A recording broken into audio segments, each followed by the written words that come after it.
Auspician este programa. Automóvil Club del Uruguay, tu mecánico de cabecera. Banco de Seguros del Estado. Con BSE, estás tranquilo. Blue Cross and Blue Shield de Uruguay. UDE, Universidad de la Empresa, tu carrera, tu futuro. Casmu, estamos para cuidarte. EduSchool, para todo el camino. Galería de Arte Juan Palleiro. Alfa FM 963, en sintonía contigo.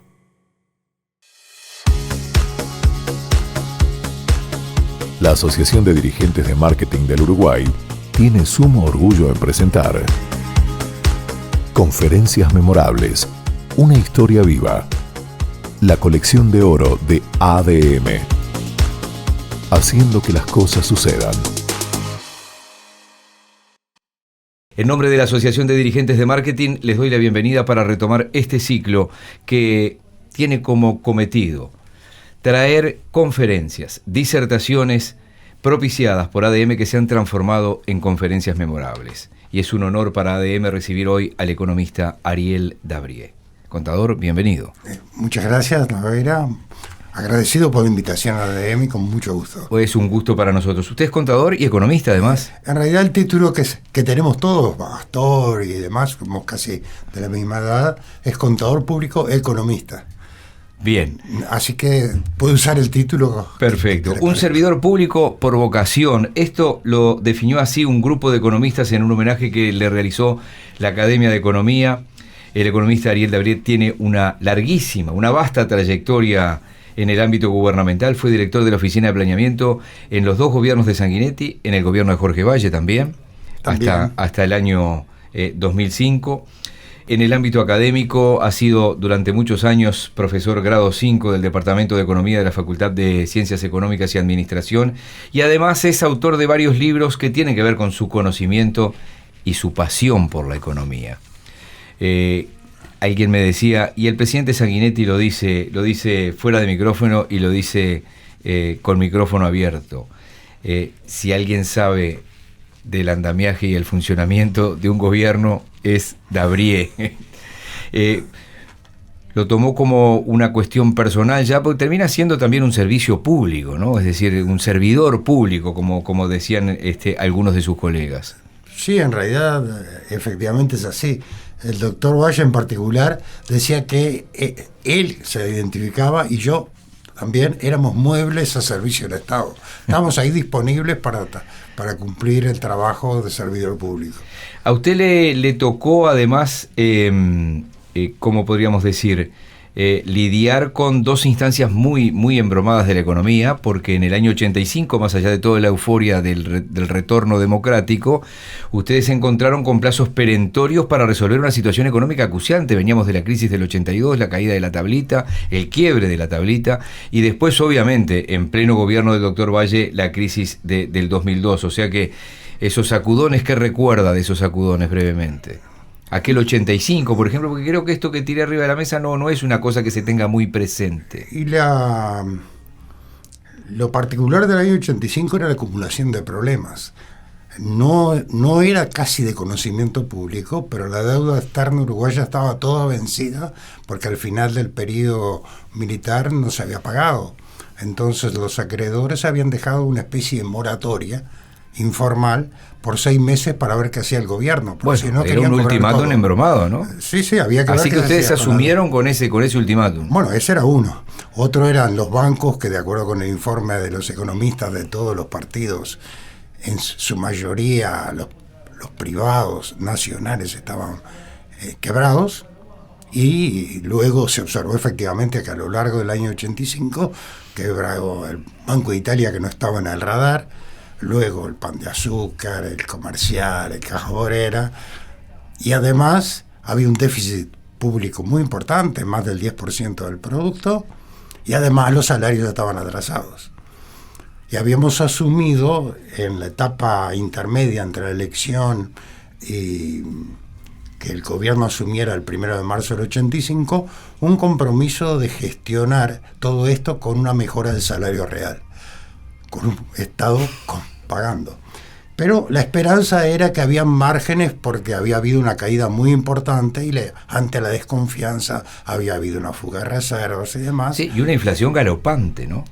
Sí, la sobre inflación, todo a fines de la década del 80, ¿no? Superando el 100% en un momento. del 80, ¿no? Superando el 100% en un momento. No, pero estamos hablando de mediados acá. No, acá estamos hablando del arranque del primer gobierno de Sanguinetti. Pero arrancó y el primer año llegamos a algo estilo 83%, o sea que no es muy diferente del 80 del final del periodo. Simplemente recordando que no tuvo siempre, buenas situaciones y más allá, como dije, de aquel entusiasmo inicial. La conferencia elegida para hoy fue brindada el 7 de junio del año 2001. ¿Quién la brindó? El ingeniero Hernán Viggi. Hernán Viggi fue alguien vinculado al tramo final de la dictadura de Augusto Pinochet en Chile. Diseñó una serie de políticas, algunas de ellas continuadas hasta hoy en esa salida hacia la democracia. Fue candidato en la transición, candidato presidencial sin éxito. Y como algunos recordarán, esa conferencia tuvo algo muy especial. Estaba Viggi, pero había 3 exministros de Economía, porque allí estaba, por su orden cronológico en asumir, estaba Bey Villegas, estaba también Ignacio de Posadas y estaba Danilo Astori. Por eso esa conferencia tuvo esa característica tan especial. Vamos a escuchar al doctor Jorge Abuchalja cuando presentaba esa conferencia, recordando el porqué de la primera visita unos años antes de Hernán Viggi. Por aquella época, el empresariado uruguayo estaba muy interesado en la experiencia chilena, el desarrollo de un nuevo modelo de país adherido al regionalismo abierto. En esa oportunidad, el doctor Viggi nos interiorizó de los contenidos de los modelos aplicados, así como de la marcha de su país hasta ese momento. Consideramos de suma importancia recibir a una personalidad como el doctor Hernán Viggi e interiorizarnos de su opinión acerca de lo sucedido estos años y su visión de hacia dónde se deberían orientar nuestros esfuerzos para poder revertir la situación actual. En esta oportunidad, nuestro orador invitado va a ser acompañado por señores panelistas de la más alta calificación en la temática que abordará, como lo son el contador senador Danilo Astori, para quien pido una cálida bienvenida.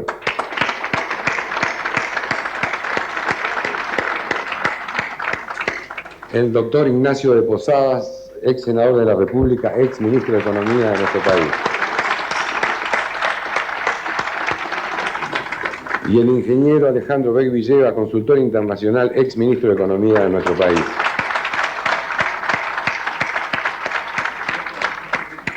Dabrie, con el paso del tiempo, ¿qué tipo de valoración hace de un Hernán Viggi y de aquellos momentos que se vivían en aquella salida democrática en Chile, por ejemplo? Bueno, yo lo viví directamente, fue justo el periodo en que estuve en el gobierno, pero fue un caso para el Uruguay extraño, porque había ocupado un cargo importante de ministro de Hacienda, que es el ministro de Economía uruguayo, en el gobierno de Pinochet, y salía con un alto prestigio, tanto que llegó a ser candidato presidencial, que perdió por distancia efectivamente, pero que no fue como en Uruguay, que aquellos candidatos que en su momento se manejaron por el año 84 prácticamente no figuraron. Sí, Volentini tuvo 150 votos, digo, un poco más otras seguramente. Habían sido propuestas también, en su momento, algunos abogados y demás, no sacaron muy pocos votos. Todos los que estuvieron vinculados a la dictadura es bueno ese recuerdo también, no alcanzaron. Sí. En particular, con la fecha de esta conferencia, es muy posible que no se mencione para nada a ningún integrante del equipo económico uruguayo, porque era la época en la cual había empezado bastante intensamente la crisis en el gobierno argentino. El presidente había designado un ministro a principios de año, lo había sacado a los 2 meses, había designado al doctor Cavallo en su lugar, y que había iniciado el corralito bancario, que tuvo consecuencias muy nefastas para el país, y estábamos encarando ese tipo de problemas en esa fecha, en junio del 2001. Vamos a entrar de lleno en la conferencia. Una conferencia que, entre lo que expuso Viggi, lo que expusieron los exministros de Economía invitados, las preguntas y respuestas de los que allí estaban, llevó casi 2 horas. Pero obviamente, no se asusten. Para eso está el trabajo de resumen. La conferencia se titulaba Competitividad, Apertura y Rol del Estado. Y Hernán Viggi arrancó contando 2 anécdotas que yo diría, y me lo escribí para no equivocarme, él resume en primera persona lo que son las ideas fuerzas de lo que es un liberal ortodoxo. Quisiera manifestarles que lo que yo intento siempre en una presentación como esta es al menos dejarle una o dos ideas a alguno de ustedes, que estoy seguro que va a sumar a las muchas otras que tienen y que algún día puede ser de utilidad en alguna decisión que ustedes tomen. Muchos años atrás me tocó estar con, a lo mejor ustedes lo conocen o no oído hablar de él, que fue en su tiempo primer ministro en Singapur, Lee Kuan Yew.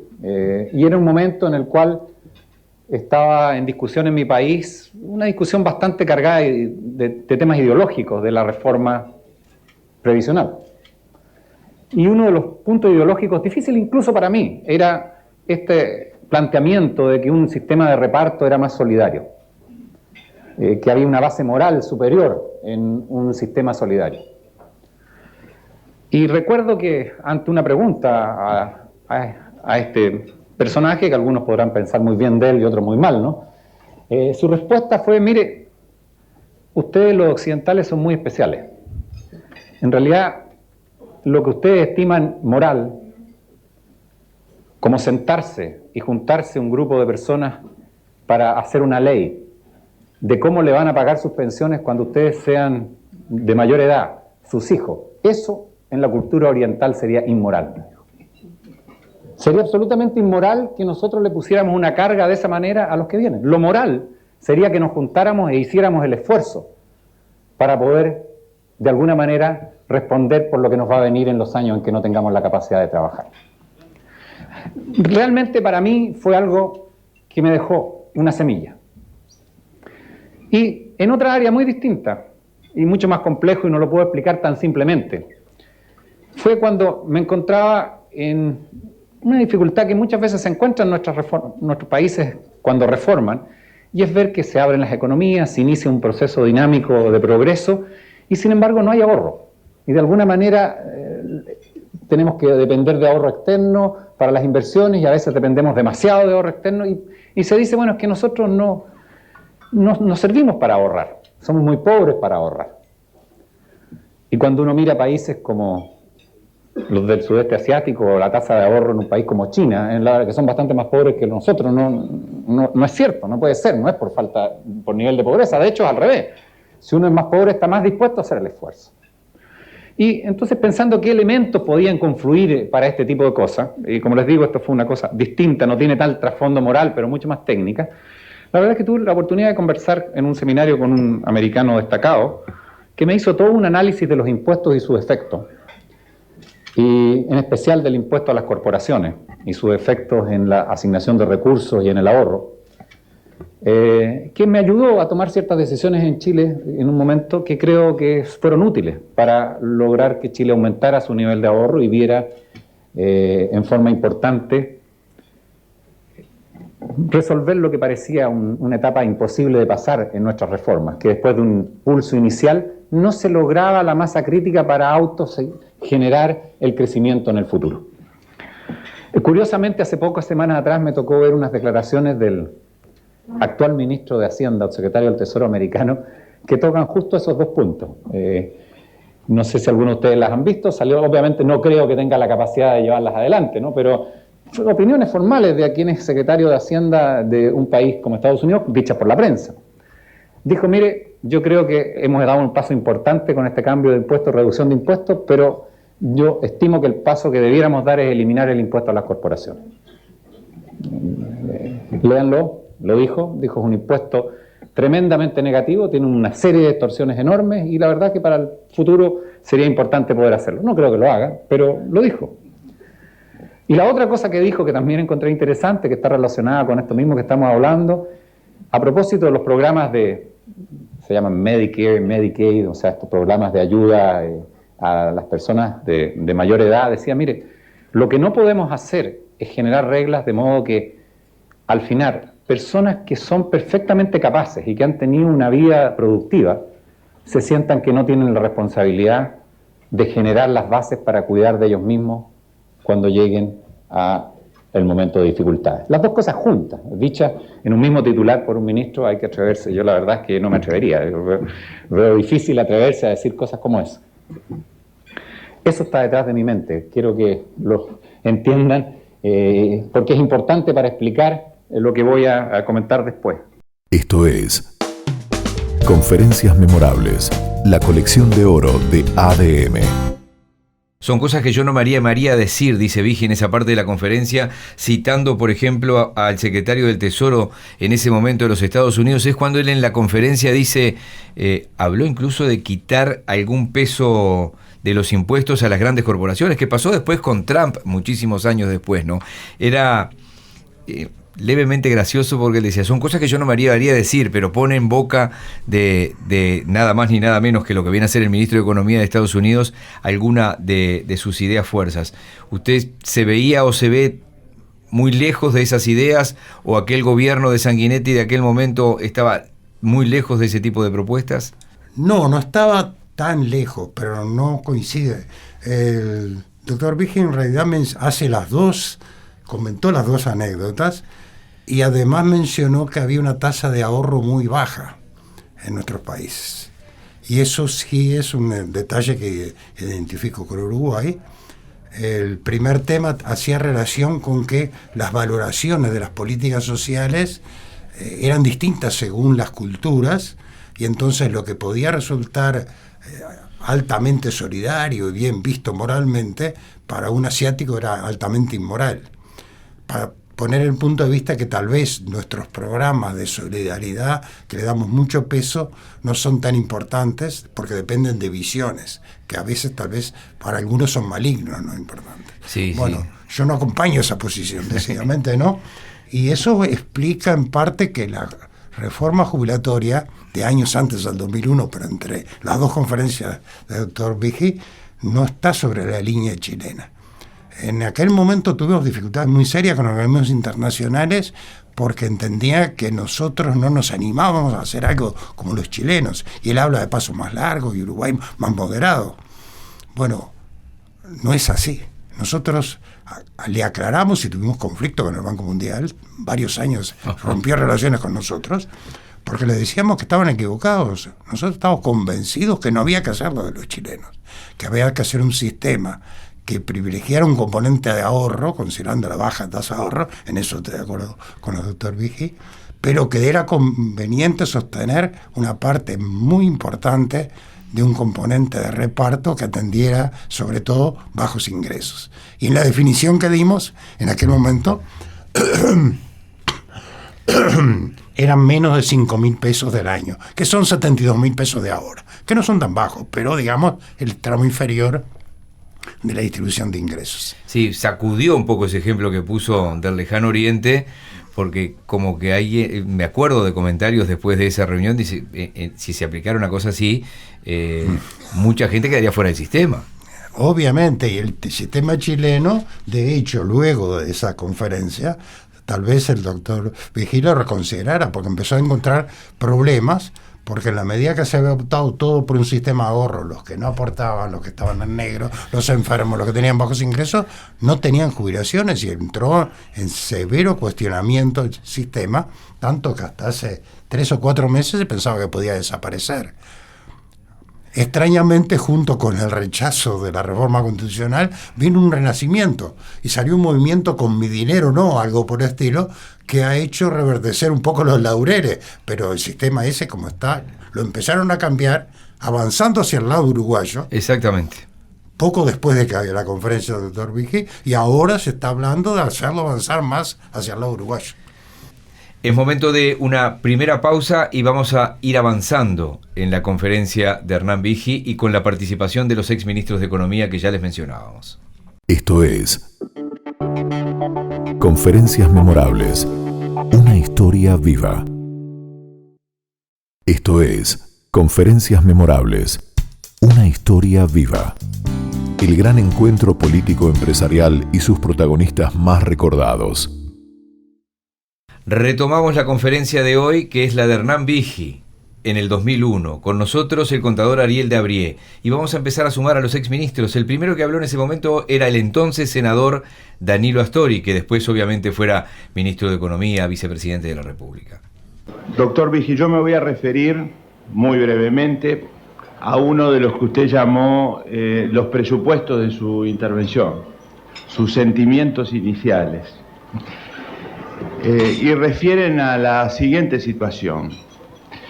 Yo creo que los modelos de liberalización y apertura que se han practicado en la América Latina en los últimos tiempos, con las diferencias, por supuesto, de matiz que han habido de país a país, y que en particular se han practicado en Chile, no solo en términos generales, no han traído una disminución de la pobreza y la desigualdad social, sino que la han profundizado. En este sentido creo que tenemos alguna discrepancia en cuanto a los indicadores. Usted señalaba, si yo no entendí mal, que los indicadores están demostrando lo contrario. A mí me parece que desde este punto de vista hay solo dos excepciones en la América Latina, que son Chile, donde la pobreza ha disminuido, y el Uruguay, país en que la distribución del ingreso no ha empeorado. Pero en términos generales, todos los indicadores indican un crecimiento de la falta de equidad social, un deterioro en la distribución del ingreso y un aumento de los indicadores de insatisfacción de necesidades básicas. Usted utilizó una expresión, los pobres también crecen. Yo creo que la utilizó en el sentido de que en situación de crecimiento los pobres también mejoran. Así la interpreté yo. Pero el hecho es que los pobres han crecido en número, tratando de definirlos como aquellas personas que no alcanzan a tener condiciones suficientes como para satisfacer sus necesidades básicas. Mi pregunta apunta al hecho de conocer su opinión acerca de cómo podría compatibilizarse, y disculpe que la pregunta sea muy general, modelos de liberalización y apertura que han traído consigo el crecimiento con una mayor equidad social. Por ejemplo, ¿piensa usted que debería haber políticas sociales agregadas a las políticas económicas, esta vez superpuestas a las mismas, o que en realidad es en la propia política económica donde deberían nacer condiciones objetivas que aseguraran una mayor equidad social precisamente en nuestros países? Esa es mi pregunta. Muchas gracias, y obviamente la pregunta va a uno de los planteamientos sobre los cuales hay más polémica pública, y yo le voy a agregar algo a lo que dije sobre los presupuestos. O sea, si yo alguna vez tuve participación y sigo con preocupación por los temas públicos, precisamente por ayudar a los más pobres. Y yo creo que en eso no debiéramos, y supongo que la mayoría de quienes participan en la vida pública lo hacen con una de esas motivaciones por delante. No tengo dudas. Voy a dar una anécdota. Esto era ni siquiera como podría mirarse hoy día de grupos políticos, digamos. Incluso lo hicimos en conjunto con quienes hoy día son del actual gobierno, con grupos de un partido político que era de la Democracia Cristiana, que fue posteriormente ministro de Plan, que hicimos lo que llamamos un estudio del mapa de la extrema pobreza en Chile. O sea, para tratar efectivamente de identificar dónde estaba la pobreza, en el sentido de no solo de ubicación, sino de grupos etarios, de grupos sociales, y de cuáles son los elementos que les podían ayudar. Entonces, mi respuesta a su pregunta es la siguiente. Yo sigo convencido, y a pesar de lo que usted manifiesta, y uno puede tomar elementos y con seguridad vamos a encontrar, por ejemplo, periodos en los cuales uno ve que ha habido crecimiento y a lo mejor no han mejorado tanto los más pobres. Sin embargo, también podemos mostrar periodos en que ha habido crecimiento, en países en que ha habido crecimiento, en que han mejorado los pobres. Usted dio el ejemplo de Chile. El caso de Chile es bastante sintomático. Yo quiero reconocer lo bueno y lo malo en Chile. Lo bueno es que efectivamente el quintil más pobre ha subido tanto como ha subido el promedio de la población. Y por lo tanto, si más que ha duplicado el ingreso, el quintil más pobre también ha duplicado el ingreso. Lo malo es que sale mucho más difícil de lo que uno piensa lograr mejorar qué parte del ingreso tiene ese quintil más pobre. Incluso lo podemos ver a través de largos periodos de la historia en Chile. Hemos visto gobiernos de todo índole. Hemos visto gobiernos de moderados, estoy hablando de los 50, 60, pasando a gobiernos más agresivos respecto a las políticas sociales. Hemos visto gobiernos supuestamente extremadamente agresivos respecto a las políticas sociales, gobiernos que se han tildado después tremendamente conservadores. Y si miramos la distribución del ingreso del quintil más pobre, la verdad es que ha cambiado muy poco, incluso en un periodo o en otro. Lo que sí hemos visto cambiar mucho son las tendencias de crecimiento. Entonces, mi primera respuesta es esa. Cuando uno mira más en el largo plazo, independiente de los periodos muy cortos, se encuentra que la distribución del ingreso está relacionada con temas que van, desgraciadamente, más allá de una generación, y que tienen que ver con capital humano, y que tienen que ver con otros elementos que requieren tener una base para poder aportarle a esas personas. Y ahí viene mi segunda parte de respuesta. Yo sí creo que se puede hacer mucho desde los gobiernos para ayudar a la pobreza. Pero mi planteamiento es que los gobiernos tienen que hacer el esfuerzo de ayudar a la pobreza sin entorpecer el crecimiento. Conferencias memorables. Una historia viva. Ponencias magistrales de los líderes iluminando el evento de negocios más importante del país. Y aquí, después de escuchar a Astori y Contador Dabrié, vamos a entrar en temas más, yo diría, político-filosóficos, ¿no? Porque la discusión se sigue dando en estas horas. Hay algunos economistas más liberales que se molestan porque el crecimiento de la economía, según algunos sectores políticos y sindicales, no se refleja en el crecimiento del salario y de los sectores más pobres. Lo que no le gusta a algunos economistas es hablar de derrame, y hablan de que los tiempos son los tiempos y que no es tan lineal y tan fácil. Sí, yo creo que tienen razón los economistas que hablan de tiempos. En realidad no hay un crecimiento de la economía. Se ha recuperado la pérdida anterior y está comenzando un crecimiento. Tal vez el producto se apenas recuperado, pero no se puede esperar que de inmediato se sienta en los salarios. Es sin duda, y la experiencia en Uruguay es que cuando el producto ha crecido, por ejemplo en los años 90, comenzó a crecer también en salarios reales y participaron en aumento de ingresos. Pero un segundo componente es la posibilidad de las acciones políticas de mejorar la distribución del ingreso. Y la experiencia muestra que en Uruguay, de hecho, la distribución del ingreso no cambió casi nada desde el retorno a democracia de los años 87 después. Mejoró claramente entre el 85 y 87, pero el 87 al 2019 no cambió demasiado la distribución. Digamos, lo que se llama un índice de Gini, que da la distribución, quedó casi con diferencia de un centésimo. Igual hubo allí números de la pobreza que bajaron bastante, por ejemplo, en la década del 90. En pobreza, efectivamente, pero no en la distribución. Ahí está. Porque en pobreza baja porque todo el mundo subió, pero en la distribución, que era un punto, creo que fue planteado por efectivamente el ex ministro Astori, no cambió mucho. Y eso sí lo comparto con el conferencista. Cambios en la distribución del ingreso que conducen, por ejemplo, a una situación del Uruguay que es mejor o más igualitaria, si se quiere. Tal vez para otros es mejor que sea menos igualitaria, pero más igualitaria en Uruguay que en Chile, se debe no a la acción de corto plazo del gobierno, se debe a que desde hace 150 años la enseñanza primaria fue general y obligatoria por nivel de educación. En consecuencia, estoy de acuerdo con el conferencista en que va a haber mayor efecto o mejor evolución en mejoramiento o mayor igualación de la distribución del ingreso con medidas a largo plazo, básicamente la educación.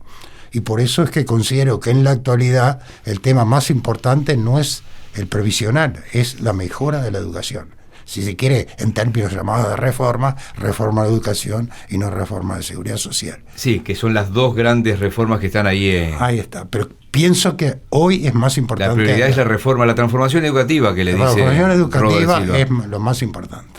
Lo llevo un segundo a un escalón atrás con el tema de la pobreza. Uno mirando los datos, y no puede obviar obviamente la pandemia, el efecto del 2020, que aunque acá no hubo una restricción de circulación, obviamente hubo mucha gente que tenía empleos muy precarios, cuentapropistas, gente que ni siquiera estaba en blanco, que trabajaba en negro, los que quedaron sin ingresos en aquellos meses de marzo, abril, mayo del año 2020. Pero si uno toma enero de 2020 hasta este segundo semestre tan polémico que se ha conocido ahora, es como que hay un núcleo duro que no se mueve. Es posible. Sí, esa es la impresión de las estadísticas. Pero es muy posible que efectivamente muchos cambios que las empresas no hacían por inercia, por virtud, en la medida que estuvieron obligadas a hacerla, no retomen el mismo sendero. Y el tema complicado para el país, en el mundo y para el país, es que los nuevos empleos se dan en sectores distintos a los viejos empleos. Los cambios en la distribución de la ocupación el año 2020 respecto al 2000 son mayores que de 2000 respecto al año 1980. Y eso requiere, de vuelta, educación y formación. Por eso importa que los grupos de menores ingresos, que son los bastante importantes en Uruguay, como en todo el mundo, tengan un nivel educativo que permitan cubrir esa brecha y acceder a nuevos empleos y no quedar marginados en una economía atrasada. Les pido unos minutos y retomamos aquella conferencia memorable. Conferencias memorables. Colección de oro de ADM. Conferencias memorables. Una historia viva. Ponencias magistrales de los líderes iluminando el evento de negocios más importante del país. Estamos mirando, recordando y analizando en perspectiva aquella conferencia del exministro de Economía de Chile, Hernán Vigia, a comienzos de este siglo. Otro de los exministros que le tocaba exponer fue el doctor Ignacio de Posadas. El nuestro, Hernán, como probablemente tú sabes, es un país que culturalmente a lo largo de los años, con algunas variaciones en algún periodo de gobierno, ha privilegiado la igualdad, ha privilegiado lo que llama solidaridad. No vamos a entrar a discutir si lo es o no lo es. Habiendo seguido ese camino de la igualdad, de la solidaridad, de la redistribución y del gasto social, yo creo que es objetivo decir que somos una sociedad culturalmente dividida, si no fracturada, y políticamente dividida, si no fracturada. Esa es la parte de carga de la pregunta. La pregunta es, Chile, que optó por un camino distinto, y más allá de que ha tenido un trauma político muy grande, si habiendo optado por un camino distinto, ¿cuáles han sido sus realidades ahora en materia de ahorro, de inversión, de crecimiento, de atractivo y aún de cohesión o no del punto de vista cultural y político? Yo diría que desde el punto de vista cultural, con diferencias naturales, entre otras cosas porque históricamente Uruguay era un país más desarrollado que Chile en términos promedios, pero más allá de esas diferencias creo que Chile tiene el mismo bagaje cultural. O sea, si uno piensa, la tendencia de nuestra sociedad ha sido, lo decía un amigo exministro, si un chileno lo despiertan en la noche, está medio dormido todavía y le dicen, mira, hubo un terremoto, pasó algo, lo primero que decir, el gobierno, que lo arregle el gobierno, ¿qué pasa con el gobierno? O sea, en realidad está en nuestra cultura y creo que es real, y por lo tanto eso también explica por qué en el largo plazo nosotros evolucionamos de la manera que evolucionamos. También fuimos un país que quizás más en un periodo previo al de ustedes hizo más daño en cuanto a los niveles de crecimiento de esa cultura.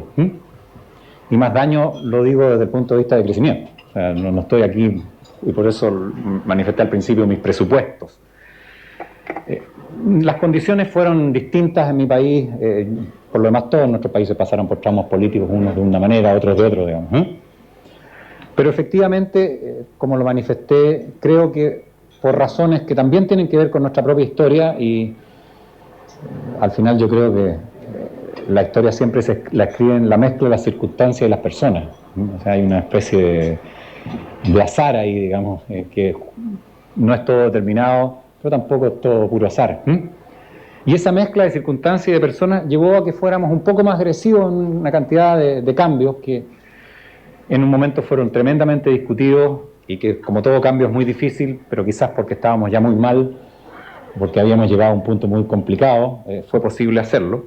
Y efectivamente, esos cambios están en la lista que yo mencioné primero. No quiero repetirla, pero como la pregunta era más bien de resultados, de un país que se pensaba que no podía ahorrar, Chile pasó por un momento y explica estos años de crecimiento de tasas de ahorro que se acercaron, dependa cómo las midamos, pero se acercaron al 30%, con tasas de inversión que también se acercaron al 30%, que obviamente explican las tasas de crecimiento en un término equilibrado en que la balanza de cuenta corriente no se fue de manos, digamos. O sea, hubo un financiamiento externo, pero no se iba de manos porque había un ahorro compatible con esa mayor inversión. Conferencias memorables. Colección de oro de ADM. Un poco el contador Dabrié se adelantó a lo que yo quiero plantearle ahora, porque de Posadas hablaba allí de cuáles habían sido los resultados de sus políticas, un poco le preguntó esto, y Vige habló de la necesidad de cambios agresivos, que él dijo además que a pesar de que era un gobierno de dictadura, habían generado mucho debate, mucha resistencia a algunas de las cosas que planteaban, como que eso en Chile también generó resistencia en su momento. Sí, efectivamente, pero las medidas se tomaron y en principio los gobiernos democráticos que accedieron después mantuvieron en general las medidas que se habían adoptado en el periodo anterior, y Chile continuó un periodo bastante extenso como especie de modelo de crecimiento para la zona de América Latina. Pero la pregunta del doctor Posada fue un poquito más. Sí, señor. Se refería a que como efecto de las medidas, si en Chile no se había producido una especie de brecha también, digamos, para hablar en lenguaje actual, sí, señor, o enfrentamiento, señalando que en Uruguay, a pesar de las medidas de consenso y ser muy lentas, él entendía que había tal vez una ruptura en la sociedad y en política. El doctor Vigi había sostenido que posiblemente el crecimiento muy importante de Chile había permitido un margen de maniobra para ir conformando grupos y logrando cierta cohesión. Realmente no he seguido los últimos años exactamente los números de Chile, porque él hacía la predicción que había insatisfacción porque solo crecían 5%. Sin duda Chile en los últimos años creció bastante menos que eso, porque la insatisfacción creció tanto que hubo una ruptura bastante importante, y una elección de una constituyente totalmente diversa políticamente a la integración de los órganos de gobierno, una constitución que luego fue totalmente rechazada, o sea que entró en muchos mayores problemas que el Uruguay con su modelo. Es así, y llega a la presidencia alguien que viene de fuera del sistema político, literalmente un outsider, ¿no? Bueno, de alguna manera, digamos, Chile sufre efectos de tal vez que no hayan sido tan consensuadas o tan discutidas las medidas como en Uruguay. Nos va quedando una última tanda y tenemos pendiente lo que fue la participación de Alejandro Beck Villegas, que puede ser que tangencialmente tengan algunas cosas en común, es decir, hay quienes atribuyen a Beck Villegas en el año 74, por ejemplo, el diseño de lo que fue gran parte de la política económica de los primeros años de la dictadura militar. En fin, lo escuchamos en instantes. Esto es Conferencias Memorables, la colección de oro de ADM. Esto es Conferencias Memorables, una historia viva. Lo decíamos antes de la pausa, llegó el turno de Alejandro Beck Villegas. Quiero recordarles que Chile hoy tiene 32 tratados de libre comercio. Escuchábamos hace algunos días la conferencia de Eduardo Frei, que fue durante mucho tiempo embajador plenipotenciario de Chile en Asia y Pacífico. Fue quien impulsó los últimos tratados de libre comercio como cabeza de las delegaciones del país trasandino. En el momento que estaba Vige acá y que estaba exponiendo Beck Villegas, lo recuerdo porque Beck Villegas en algún momento lo dice, Chile discutía su tratado de libre comercio con Estados Unidos. Yo me pregunto, y le pregunto al doctor Vigi, desde el punto de vista del interés chileno y desde el punto de vista del interés de todos nosotros, los que miramos con simpatía ese rumbo, ¿qué posibilidades hay de que esa negociación con Estados Unidos, si se puede hablar de negociación, entre cosas tan distintas, partes tan distintas, culmine exitosamente ¿con fast track o sin fast track? Yo siempre he tenido una respuesta a esa pregunta. Y que en la medida que, más allá que el fast track o no fast track, en la medida que la política americana empieza a cargarse de otros temas en la discusión del libre comercio, deja de ser relevante para nosotros el acuerdo con Estados Unidos. Y me explico. La única manera de entender un acuerdo con Estados Unidos, a pesar de esta unanimidad, es que uno no hace daño una garantía adicional cuando la historia muestra que de repente pueden haber circunstancias en que nos desviemos un poco de estos impulsos y acuerdos en lo que yo estimo una situación bastante de cordura respecto al comercio exterior en Chile. Y mi pensamiento, y esto se refiere a hace muchos años, era, en realidad Estados Unidos, un acuerdo de libre comercio con Estados Unidos es un seguro adicional. Es un seguro adicional porque, bueno, las organizaciones como la Organización Mundial de Comercio y su antecesora han sido exitosas, pero a mí me tocó vivir, como probablemente a muchos de ustedes, su devenir interno. Aquí mismo me tocó estar presente en la Ronda de Uruguay, en su lanzamiento en Punta del Este, y recuerdo al ministro francés con una porfía increíble, ¿no es cierto?, respecto a muchos temas que la han mantenido y la siguen manteniendo como es casi una política de Estado, digamos. De modo que uno percibe de que existen realidades en el mundo que en la medida que un seguro adicional con un país como Estados Unidos esté disponible, es interesante tenerlo. Ahora, la pregunta que uno tiene que hacerse es cuál es el costo del seguro. Si el costo del seguro, y desgraciadamente en la medida que ha pasado más tiempo, yo creo que el costo del seguro puede ser tan grande que finalmente no nos convenga. ¿Y por qué puede hacerse tan grande? Porque el tema de la globalización y de la integración se ha transformado en un tema crecientemente ideológico. Y al transformarse en crecientemente ideológico, obviamente empiezan a aparecer elementos políticos que antes no estaban presentes en la negociación. Y que incluso, en vez de ser una ayuda para los consensos internos en Chile, se pueden transformar en un elemento de cizaña o de división. Y si empezamos a tener que discutir, y yo ya lo veo con preocupación, de que se empiezan a mover lo que llaman los americanos los constituencies en mi mismo país, para que en el tema del libre comercio con Estados Unidos se agreguen los elementos que a ellos les interesan y moverse con los constituencies en Estados Unidos para que sí haya libre comercio, pero de cosas tan diversas y algunas conocidas y obvias como temas laborales o temas ambientales, pero algunos empiezan a pensar hasta en otro tipo de temas, digamos, sobre industria farmacéutica, sobre...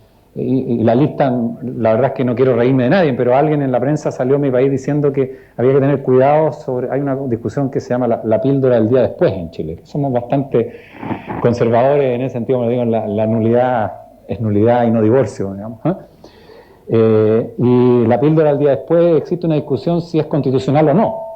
Y algunas personas han dicho que ese es un tema que tengamos cuidado, porque puede aparecer en la discusión con el libre comercio con Estados Unidos. Entonces, si la discusión se transforma y se canaliza por ahí, ese seguro va a ser muy caro, y yo en ese caso preferiría no tomarlo. Esa es la respuesta. Y que sea con fast track o no, y cuán rápido sea, va a decirnos si finalmente el costo va a ser muy alto. Creo que ya ha pasado tanto tiempo que ya el costo se está haciendo crecientemente elevado. Pero en todo caso sigo estimando que el seguro es suficientemente valioso como para seguir haciendo el esfuerzo. Conferencias memorables, una historia viva. Ponencias magistrales de los líderes iluminando el evento de negocios más importante del país. Supongo que para alguien que ha estado toda su vida en la academia, en el área de la economía, lo de Beck Villegas, más allá de su participación en el gobierno militar, es toda una cuestión de análisis, cómo diseñó él aquella política desde el año 74 en adelante, ¿no? Sí, efectivamente. Él estuvo directamente no mucho más de 2 años en aquella época, habrá sido entre los años 74 y 76. Sí, capaz que cuando ya llegó Aparicio Méndez ya capaz que ya no estaba. No, la mayor parte de las medidas que recogen la orientación que de alguna manera marcó Beck fueron aplicadas por lo menos hasta el año 80. Posiblemente si hubiera estado él, tal vez era una persona muy capaz hubiera evitado los peores momentos, pero las dificultades que vivieron todos los países que se enmarcaron en políticas de tipo de cambio anunciado, fijo y anunciado, fueron catastróficas, pero no era parte de la política de Beck en los años 74. Sí, o sea que no tomaron en cuenta gran parte de lo que él delineó. No, es que este tema ni siquiera estaba planteado. El planteo del tipo de cambio reptante, digamos, preanunciado, fue una iniciativa más o menos entre chilena y argentina, que Uruguay se plegó con ciertas restricciones, aproximadamente por el 77, 78, 2 años después que no estaba Beck. No es una defensa de Beck, es un hecho nada más eso, que fue así.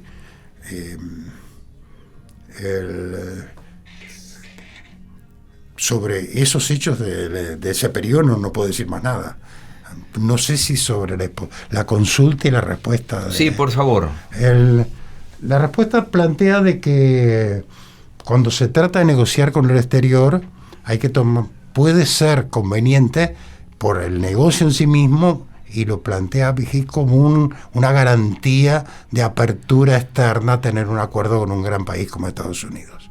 Y en algún momento él defendió, en relación con el Mercosur concretamente, que era conveniente negociar conjuntamente con los países del Mercosur, porque es mejor negociar mucho juntos, siempre que haya una total identidad, que no sea que por políticas encontradas no se haga nada. Realmente fue un preanuncio, ¿no? 20 años entre 2001 y 2022 no se ha hecho prácticamente nada. Y todavía hizo un anuncio peor, dijo que los grandes países, cuando se vean forzados a tomar políticas porque por razones internas les convenga, porque sea necesario, van a tomar medidas y no van a preguntar nada y la van a hacer de hecho. Y sí, le hicieron. Brasil, cada vez que tuvo una dificultad en un sector, recuerdo por ejemplo el arroz, estoy hablando después del año 2010, tomaba medidas por su cuenta y no tomaba en cuenta para nada el Mercosur. En realidad, Brasil está entre 2/3 y 3/4 del Mercosur, o sea que el resto es un pequeño agregado. Manejar toda su política interna que afectaba, por ejemplo, el nivel de vida de los trabajadores, para contemplar el sector arrocero uruguayo, que podría ser algo así como el 1% del consumo de Brasil, no tenía mucho sentido mirado en perspectiva de gran país como Brasil. Teniendo en cuenta eso que usted decía, que son 2 años en los que no se ha hecho nada, ¿cómo vio? 20. No, ni que hablar. Digo, pero tomando en cuenta estos 2 últimos años y lo que ha sido el discurso potente del presidente Lacalle Pou de que hay que flexibilizar el Mercosur y que Uruguay, se le deje, por ejemplo, trabajar en acuerdos comerciales bilaterales. ¿Cómo ha vivido esa situación? ¿Qué es lo que piensa de eso? Y pienso que Uruguay tiene que actuar, porque de hecho los otros países están actuando. Por ejemplo, Argentina es el principal opositor a flexibilizar, pero continuamente flexibiliza las normas del Mercosur. Hoy mismo la noticia es que aplica restricciones adicionales a las importaciones. Y eso en Mercosur no se podría. Lo está flexibilizando unilateralmente y en forma continua. El actual gobierno argentino, desde que asumió, viola continuamente el Mercosur.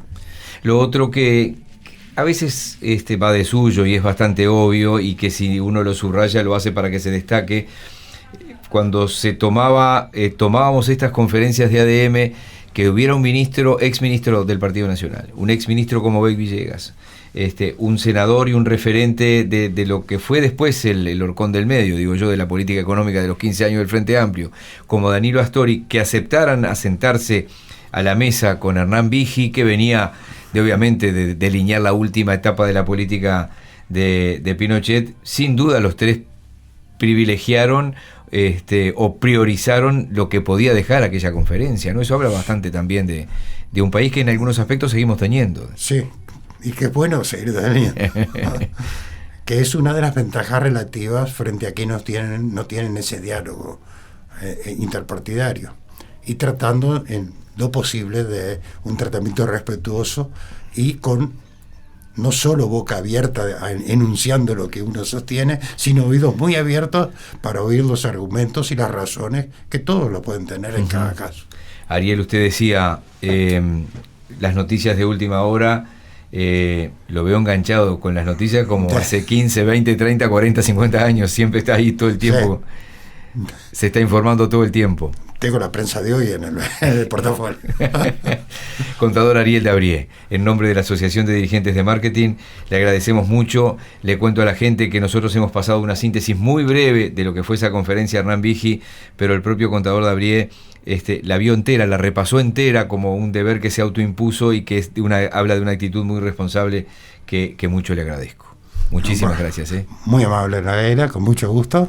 Saludos entonces a la audiencia. Y nos reencontramos en cualquier momento. Y con ustedes la semana que viene con otra conferencia memorable de esas que ha propiciado durante tantos años la Asociación de Dirigentes de Marketing.